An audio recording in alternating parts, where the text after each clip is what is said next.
আসসালামু আলাইকুম রহমতুল্লাহ বারাকাত। এই মুহূর্তে আপনার যারা আমার কথা শুনছেন বা পরবর্তীতে যারা শুনবেন তাদের সকলকে আমার প্রাণ ঢালা অভিনন্দন, শুভেচ্ছা রইল।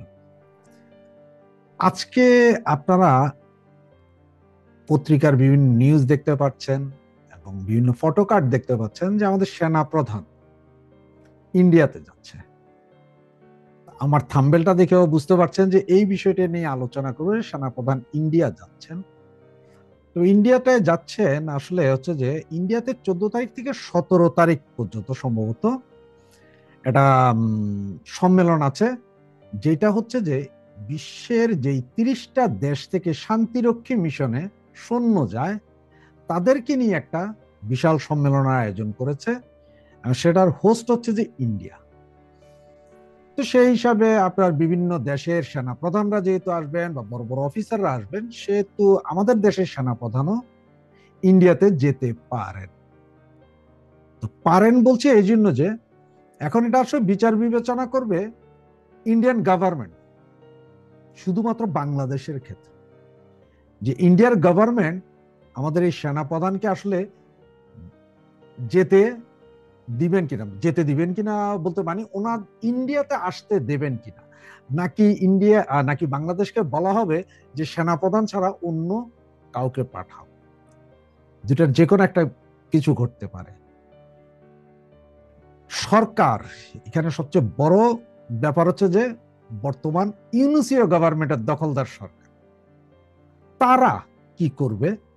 তারা করবে কি, যদি কোনো অবস্থায় ইন্ডিয়া যদি আমাদের এই সেনা প্রধানকে ইন্ডিয়াতে যাওয়ার অনুমতি না দেন, তখন এই ইউনিসীয় গভর্নমেন্ট তারা সবার কাছে, আমাদের সকলের কাছে বলবেন যে ভাই, এই আমরা তো আসলে এখানে মিটিং এ সেনাপ্রধান যাওয়ার কোনো প্রয়োজন নাই, তাই আমরা একজন অফিসার পাঠাইছি, কারণ এইখানে এইসব মিটিং এ এত বড় সেনাপ্রধান যায় কি লাভ? হইতে পারে।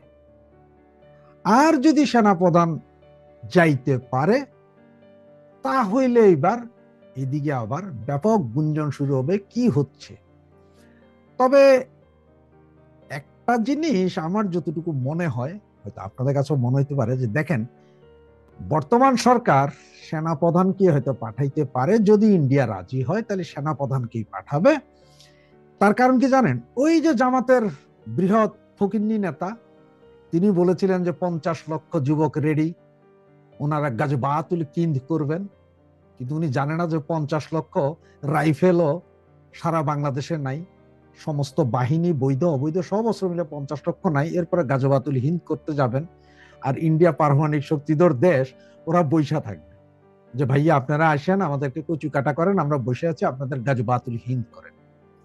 তো এই বিষয়ে হয়তো মাপ চাওয়ার জন্য, ক্ষমা চাওয়ার জন্য আমাদের সেনাপ্রধানরে পাঠাইতে পারেন যে সেনাপ্রধান সাহেব প্লিজ আপনি একটু যান, যে এটা ক্ষমা প্রার্থনা করে আসেন, যেগুলো যা হয়েছে ভুল বুঝাবুঝি হয়েছে। এছাড়াও আপনারা জানেন যে বর্তমানে এই যে খাদ্য সংকট চলছে, যেটা আপনাদেরকে স্বীকার করবে না এখন। তার কারণ হচ্ছে যে শেখ হাসিনার সরকারের সময়, আমাদের মাননীয় প্রধানমন্ত্রীর সময় খাদ্যে স্বয়ংসম্পূর্ণ হয়ে গেছিল আমাদের দেশ। সব গোডাউন সব কিছুতে খাদ্য ছিল, যার কারণে এখনো টিসিবি থেকে অন্যান্য যেসব মাল বেরে আপনারা দেখেন যে মাননীয় প্রধানমন্ত্রীর সে নাম আছে, চাউলের বস্তা, ডাউলের বস্তা, তেলের বস্তা সব জায়গায়। সেটা আসলে শেষ হয়ে আসছে। শেষ 1 বছর যাবত কোনো আমদানি নেই, উৎপাদন নাই, আমদানি নেই, কোনো কিছুই নেই।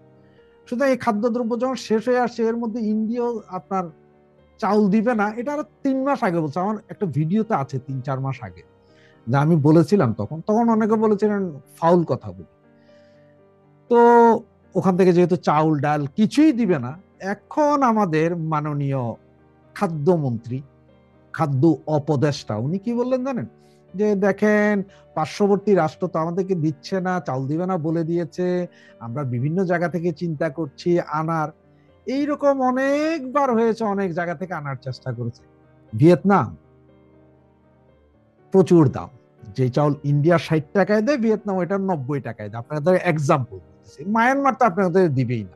মায়ানমারের সেনাপ্রধান বলছে যে আপনাদের অফিসাররা সন্ত্রাসী গ্রুপগুলোকে উস্কানি দিয়ে, টাকা পয়সা, অর্থ, বন্দুক দিয়ে বার্মার ভিতরে পাঠাচ্ছেন গোলাগুলি করতে। রোহিঙ্গা ক্যাম্পে আপনারাই ট্রেনিং দেওয়াচ্ছেন, আপনাদের সেনাবাহিনী ভেতরে যাইয়া, রোহিঙ্গা ক্যাম্পের ভেতরে যাইয়া গোলাগুলি করতেছেন, ক্যাম্প বলতে আরাকান রাজ্যে যাইয়া। সুতরাং মায়ানমারের সাথে একটা পেচকি আছে, এরপরে আনবেন কার থেকে? সমস্যা তো আছে।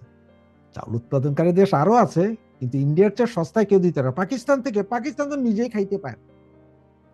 আর মুসলিম বিশ্বের সবচেয়ে বড় যেই জঙ্গি নেতা এরদোয়ান, উনি আটার জন্য এখন পায়ে ধরতেছে ইন্ডিয়া। অবস্থা কিন্তু চতুর্দিকেই খারাপ। তো এখন আমাদের এই সেনাপ্রধান আসলে যাইতে পারেন কিনা, বা গেলে ওখানে কি হয়, কার কার পায়ে ধরেন উনি, এটা এখন দেখার বিষয়।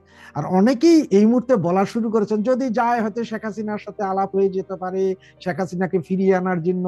আমি বলি, আওয়ামী লীগ আর শেখ হাসিনা এই সেনা ক্যাম্পের বা সেনাবাহিনীর কাঁধে ভর দিয়া আজ পর্যন্ত বাংলাদেশের রাজনীতিতে আসে নাই, সরকারও গঠন করে নাই। সুতরাং এইসব সেনাবাহিনী আর সেনা প্রধানকে আওয়ামী লীগ 2 পয়সার দামও দেয় না, তাদের কাঁধে ভর দিয়ে আসতে হবে। আর এই বিএনপি জামাতে আপনাদের বলি, আপনারা এতদিন আমাদেরকে বলতেন না যে আমরা পুলিশ নিয়ে আসি, আমরা ছাত্রলীগ আওয়ামী লীগ পুলিশ বিহীন আসতে, তো আর এখন আপনারা 36 দল মিলে এক হয়েছেন, পুলিশ বিডিআর তো আছে, লগে আবার সেনাবাহিনীকেও নিছে। এখন আপনাদেরকে একটা ওপেন চ্যালেঞ্জ দেই, পুলিশ থাকুক, সেনাবাহিনীকে ফিরে যেতে বলেন, এরপর আপনারা কয়দিন টিকেন। আর আমার ছাত্রলীগের ভাই বোন, যুবলীগের ভাই বোন, আওয়ামী পরিবারের ভাই বোনকে কি বলো জানেন? আসলে ওই পুলিশ মারলে কোনো মামলা হবে না। তার কারণ হচ্ছে এর আগে 3,500 পুলিশ মাইরা ফেলাইছে, সেটার ইন্ডিমিউনিটি পাইছে। এরপরও পুলিশের শিক্ষা নেই, পুলিশ বরঞ্চ আমরা পুলিশ হত্যার বিচার চাই। পুলিশ এখন আমাদের এই হত্যা করে জায়গায় জায়গায়, পুলিশ এখন আমাদের এই বাধা দেয়, আমাদের এই ধরে। পুলিশ তার ভাই বোন বন্ধু যারা মরছে তাদের প্রতি তাদের কোনো সিম্পিতি নেই। তারা হচ্ছে যে কারাপ্টেড পুলিশ। পুলিশ যেমন কারো মা বাবা ভাই বোন হয় না, পুলিশ কারো বন্ধুও হয় না, এটা একটা কথাই আছে না। সে পুলিশ মারলে কোনো কিছুই হবে না, পুলিশ মারলে কোনো ইয়ে নাই। কারণ হচ্ছে যে ওই যে কচি খাইলে গুণা আছে, জুনা খাইলে গুণা নাই, হুজুরেরা বলে না, ঠিক ওই রকম। অন্য কাউরে মারলে আপনার মামলা খাইতে পারেন, পুলিশ মারলে মামলা নাই। আর যারা হত্যা মামলা টামলা খাইছেন তাদের অবস্থা এখন আমি কি বলবো, যে বর্তমানে বাংলাদেশে চুরির মামলা যদি হয় আপনার বিরুদ্ধে, আপনার চিন্তার বিষয় যে চুরির মামলা হয়েছে, এটা একটা চিন্তার বিষয়। কিন্তু হত্যা মামলা, এটা ভাই মুড়ি মুরগি হয়ে গেছে। এই মামলা দিতেই থাকুক, কিচ্ছু হবে না। জয় বাংলা, জয় বঙ্গবন্ধু। ধন্যবাদ আপনাদের সকলকে সাথে থাকার জন্য। চ্যানেলটি সাবস্ক্রাইব করতে ভুলবেন না।